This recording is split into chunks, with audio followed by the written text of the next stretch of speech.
Senhor presidente, meus caros colegas, senadores, senadoras, caros telespectadores da TV Senado, ouvintes da Rádio Senado, todos aqueles que acompanham diariamente o trabalho do Senado Federal, todos aqueles que buscam um Brasil mais justo, mais igual, estamos, de fato, retomando os trabalhos no segundo semestre. E num momento muito importante, num momento em que o Brasil vive aflorado a ansiedade de uma melhor qualidade de vida, de um Brasil mais igual, de um Brasil mais justo, mais eficiente, mais transparente. E é sobre isso que eu venho à tribuna hoje, senhor presidente, falar. Eu venho fazer uma reflexão do Brasil de hoje, do Brasil de ontem e do Brasil um pouco antes. Em 1966, se instalou no Brasil, se fundou, criou um movimento chamado Movimento Democrático Brasileiro. Este movimento tinha como ideologia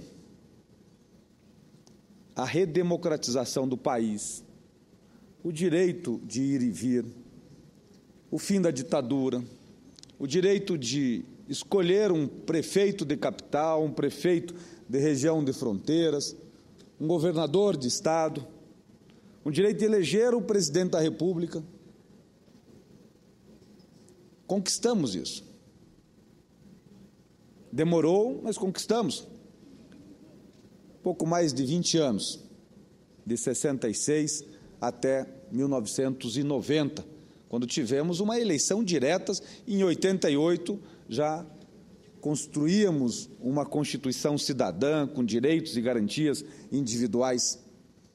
E o que era o Brasil naquele momento? O Brasil, em 1966, era um importador de alimentos. O Brasil era uma economia lá, não sei em que grau, mas 20º, 30º lugar. Hoje, somos a 5ª, a 6ª maior economia do planeta. Mas o Brasil da década de 80 era um Brasil, senhor presidente, senador Rubem Figueiró, nobre representante do estado do Mato Grosso do Sul, era um Brasil aonde, nas esquinas das cidades brasileiras, independente do tamanho, as pessoas mendigavam por comida. Aquele que vivia no meio rural era tido como a parte pobre da sociedade, a classe mais humilde, mais distante. Um cidadão que morava no meio rural brasileiro tinha que andar uma dezena, muitas vezes, de quilômetros para poder estudar a 5ª série.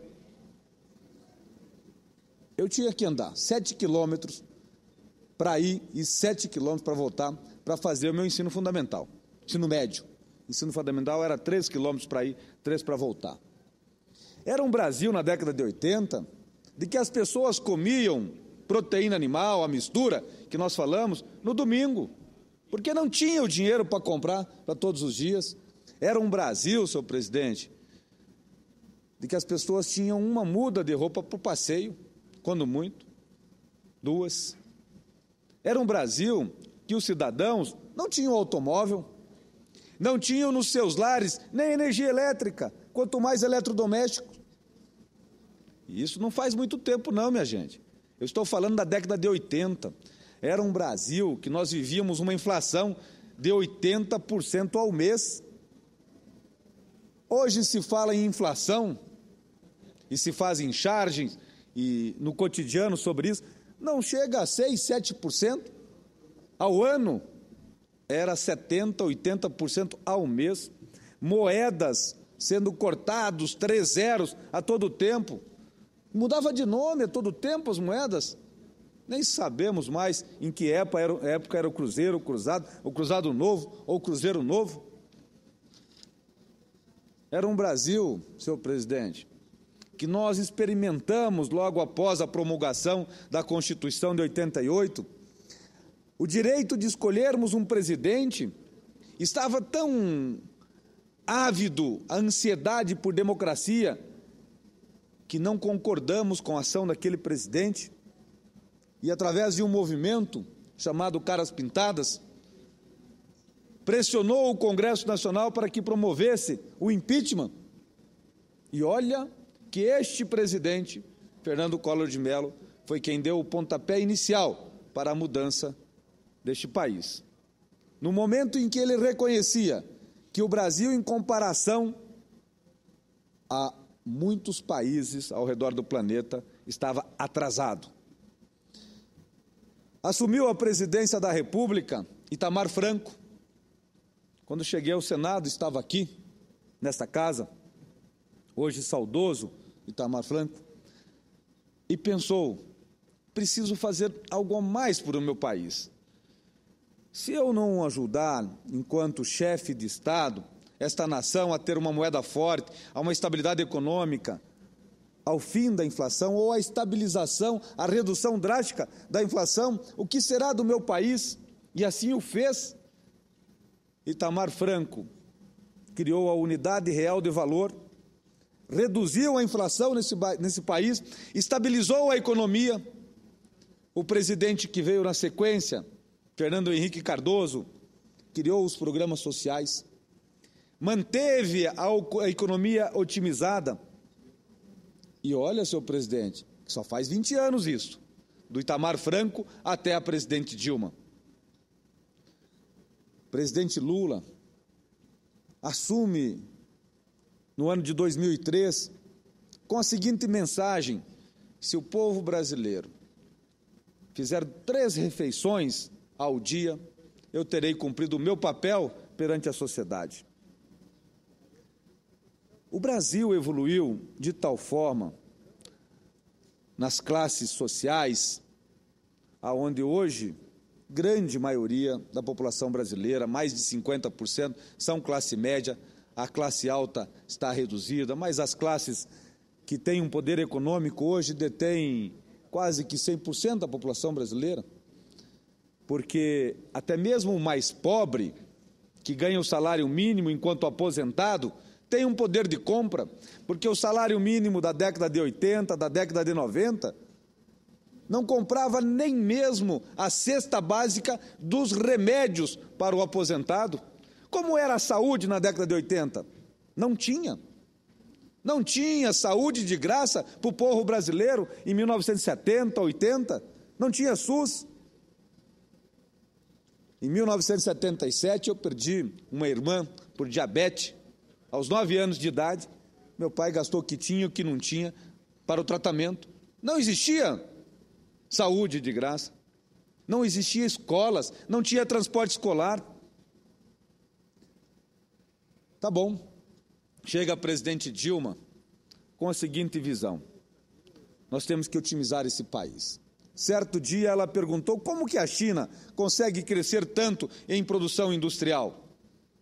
Porque a China mandava os seus, já na década de 20, estudar em Paris, em Londres, na Alemanha, na Rússia, na Ucrânia.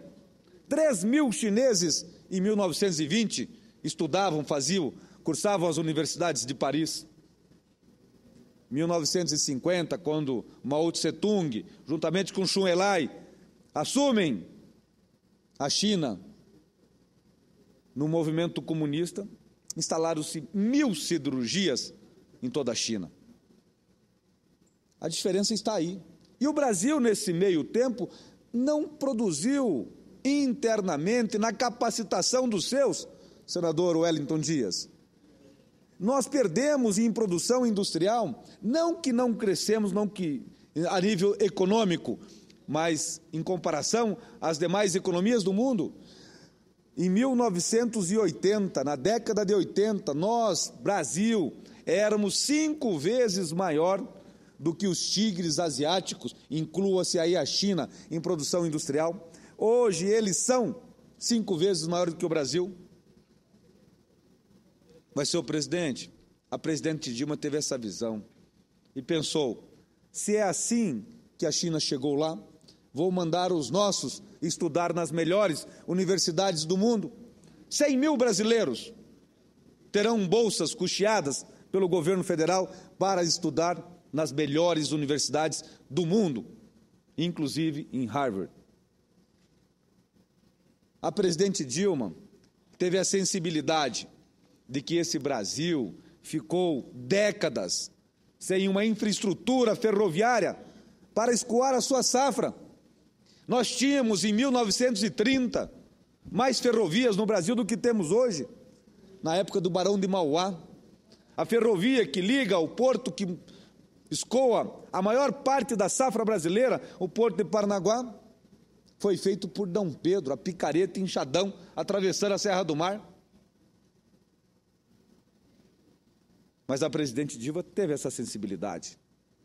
10 mil quilômetros de ferrovias estão sendo planejados, estão sendo construídos no Brasil, como a Transnordestina, a Norte-Sul, aquela que vai começar em Maracaju, Dourados, vai entrar por Guaíra, passando por Toledo, Cascavel, Guarapuava, chegando a Paranaguá.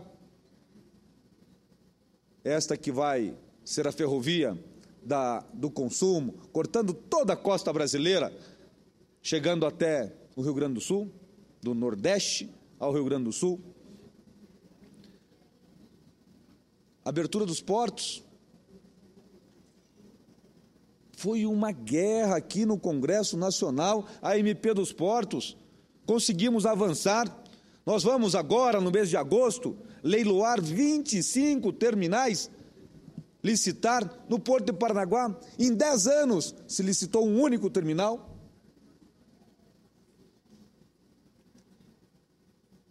Senhor presidente, senhoras e senhores senadores, o Brasil melhorou enormemente nos últimos 20 anos. É incomparável o Brasil do fim dos anos 80, do começo dos anos 90, ao Brasil de hoje. As pessoas, se você olhar na sua cidade, em qualquer lugar deste país, as pessoas que andam nas ruas, você não sabe diferenciar um agricultor ou do filho do comerciante ou do cidadão que mora na cidade. Porque as roupas são as mesmas, o carro é o mesmo, a escola que estuda é a mesma, as condições são outras. Se estamos tão bem assim, senhor presidente, então por que essa movimentação toda nas ruas? O que o cidadão brasileiro está querendo, se melhoramos tanto? Queremos mais. Sabe por quê?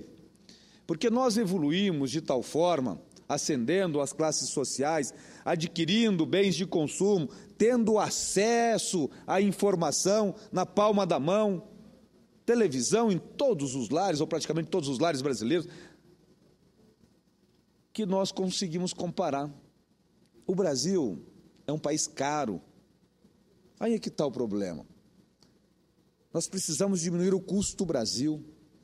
E eu vou dizer, senhor presidente, um aparelho como esse que é feito na China, você compra em qualquer país do mundo num valor muito mais barato do que no Brasil. Você compra em Paris, em Nova York, que são as cidades caras do mundo, por 1/3 que se vende no Brasil. Agora são 6 horas da tarde. Se você for, nesse exato momento, na Ponte da Amizade, que liga o Brasil ao Paraguai, você vai ver um congestionamento enorme. São dezenas de milhares de brasileiros que vão ao Paraguai todo dia. E vão lá fazer o quê? Vão fazer turismo? Vão passear? Não, senhor presidente. Vão lá fazer compra. Vão lá comprar. Por que vão comprar no Paraguai? Porque é mais barato. Inclusive, se vão de carro, abastece o carro lá, porque a gasolina também é mais barata. Mas a gasolina vai da onde? Do pré-sal do Brasil, sabia? Que é refinado lá em Araucária, no estado do Paraná. E vai por caminhão pagando os pedágios mais caros do mundo, que estão no Paraná, e ainda assim é mais barata. Quanto vale um automóvel no Brasil? E quanto vale esse mesmo automóvel na Europa, nos Estados Unidos da América? no Paraguai, no Uruguai, na Argentina.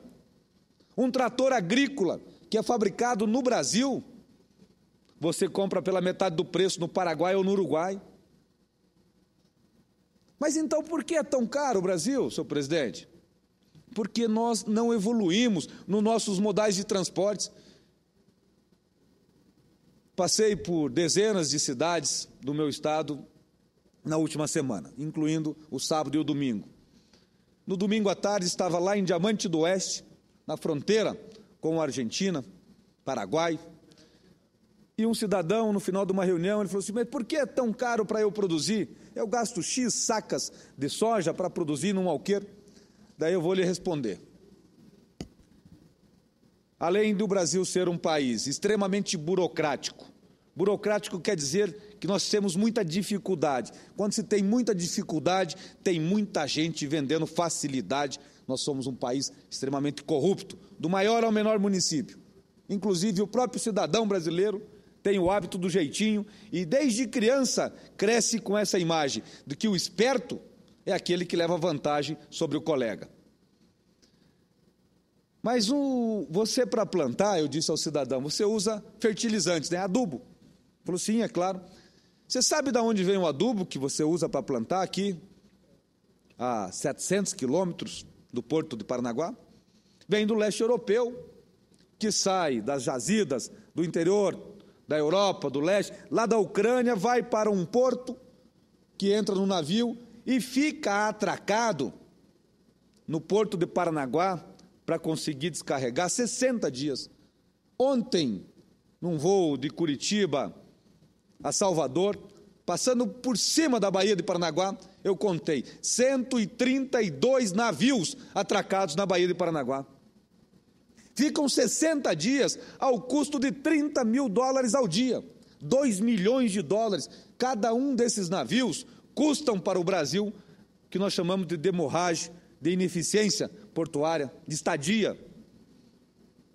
3,5 trilhões de dólares é o que o Brasil paga de ineficiência portuária. Disse mais ao cidadão, esse navio descarrega, depois de 60 dias atracado. É feito o adubo na mistura com outros nutrientes, entra em cima de um caminhão, anda 700 quilômetros, pagando os pedágios, um dos pedágios mais caros do mundo, se nós levarmos em consideração que a rodovia é simples. Chega lá na ponta, produz-se o alimento, o caminho de volta não é diferente. É através do mesmo caminhão, pagando os mesmos pedágios, passa pelo mesmo porto, pelo mesmo navio, nas mesmas condições. Por isso que o Brasil é caro. Mobilidade urbana. É o problema dos 20 centavos? Não é, minha gente. Não é o problema dos 20 centavos. O problema é levantar às 4, 5 horas da manhã para chegar às 8. Você nem toma café da manhã com seus filhos. O problema é sair do seu trabalho às 5, 6 horas da tarde e chegar às 10, às 11 horas da noite em casa. É a qualidade do transporte coletivo. É este o problema. Senhor presidente, senhoras e senhores senadores, o que eu estou querendo dizer é que nós evoluímos tanto que nós exigimos mais, nós exigimos uma vida mais igual e o Congresso Nacional tem que fazer o seu papel. Não é só subir aqui na tribuna e falar, tem que ter a coragem de fazer um Brasil mais transparente. Eu aceitei ser o relator da emenda constitucional e da alteração na resolução que altera o regimento interno do Senado para acabar com o voto secreto. Porque o cidadão tem que saber como vota os seus parlamentares, inclusive nas autoridades. Os Estados Unidos da América, a sabatina de um ministro da Suprema Corte pode durar 4, 5, 10, 15 dias. E, ao final, ainda pode ser rejeitado por voto aberto do Senado Federal. Nós vivemos numa democracia. A democracia se traduz que você tem que ter a independência entre os poderes e a autonomia e o direito. Você, como representante do seu Estado, do seu povo, da sua unidade federativa, de votar de acordo com a sua consciência e com a ética que deve pautar o seu mandato. Senhor presidente, Aí acontece que depois de tudo isso que nós vimos no mês de junho, começo do mês de julho, veio no Brasil um Papa. Olha que coisa fantástica isso, gente. No momento em que a população brasileira clamava por melhores serviços, por melhor qualidade de vida, saúde, educação, justiça mais eficiente, celeridade na justiça, e por essa razão nós tanto lutamos em favor da criação dos tribunais regionais federais, que é o tribunal que julga as aposentadorias, os processos de revisão de aposentadorias do cidadão. E tem quase 1 milhão de processos dessa natureza parados nos tribunais. Hoje fizemos um ato aqui que foi vergonhoso, o depoimento de um magistrado federal dizendo a insalubridade que é descer nos porões do TRF1 para pegar os milhares, centenas de milhares de processos que estão lá empilhados. E é processo seu, cidadão. 80% do território nacional pertence ao TRF1. Mas, de repente, vem um Papa no Brasil e pega o povo brasileiro com esta animosidade todo, esse clamor todo por uma vida melhor. E eu que achava, há 1 ano e meio atrás, quando eu sugeri ao Congresso Nacional um projeto de lei para nós colocarmos 2 disciplinas, uma no ensino fundamental de cidadania, moral e ética, e outra no ensino médio de ética social e política, pensando naquele momento que o cidadão brasileiro estava alheio às grandes causas, alienado, ou pensando cada um em si, no seu mundo, como se não tem solução mesmo, a vida é assim, não, o que eu fizer não vai ser diferente. E de repente vem esse levante todo em favor de buscar uma igualdade maior, mais ética, mais transparência. E com todo essa sensibilidade momentânea do Brasil, vem o Papa. E na mensagem que ele deu no programa Fantástico do domingo, é justamente isso. É dizendo assim, olha, cidadão, o centro, viver o seu mundo sozinho, sem olhar para os lados, viver somente o econômico, o financeiro, isso não tem futuro. Nós temos que olhar também os periféricos. Nós temos que aprender com a experiência, com o conhecimento dos anciões, daqueles que detêm a experiência da vida e o conhecimento da vida, e tentar passar isso para os jovens que estão aqui na outra ponta, que têm a utopia, que sempre quer um mundo melhor, mais ágil, mais rápido, e convergirmos todos para um mundo melhor. O Papa não podia ter vindo ao Brasil num momento tão propício, porque as pessoas estavam sensíveis à sua mensagem, inclusive, independente da religião. O Papa foi muito tranquilo para dizer isso. O protestante, o judeu, o muçulmano, o católico, todos nós somos filhos de Deus. Todos nós acreditamos num ser superior e queremos um mundo melhor. Senhor presidente, neste primeiro dia de trabalho do 2º semestre, eu fiz questão de vir a Brasília, junto com dezenas de senadores que estão hoje aqui no Congresso Nacional, para dar o meu testemunho de que o Brasil é o melhor país do mundo. Nós evoluímos nesses últimos, senador Raupp, 20 e poucos anos, 25 anos, que faz a nossa Constituição de 88. Muito, muito. É incomparável o Brasil de 88 com o Brasil de hoje.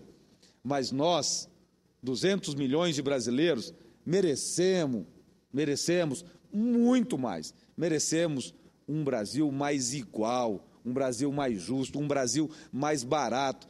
E nós vamos conseguir. Eu tenho uma premonição.